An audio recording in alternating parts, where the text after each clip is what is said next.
Forgotten username recovery failed on Monzo Fix. If you've tried to recover your Monzo username and keep getting stuck, here's the surprising truth. Monzo does actually use usernames for login. Your account access is entirely based on your registered email address, not a separate username. That's why most recovery attempts fail. People are simply using the wrong recovery method. To fix this, open the Monzo app or go to the official website. Choose Log In and then Can't Log In. Enter the email address you registered with. Monzo will send you a secure magic link directly to that inbox. Tap it, and you'll be logged in instantly. No password or username required. If you don't see the email, check your spam or junk folder. Sometimes email filters block Monzo messages, especially if you use Gmail or Outlook. If it's not there, try any other email addresses you might have used when setting up your account. Searching your inbox for Monzo can help you find old registration emails that confirm your correct address.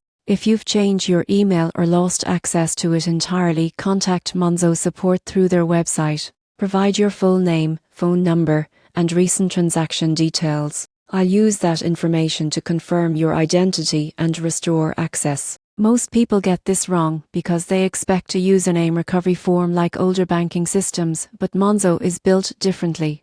The entire login process is designed to be fast and password-free as long as you have the right email. So if your forgotten username recovery failed on Monzo, don't stress. There's no username to recover. Just focus on verifying your email, and you'll be back inside your account in no time.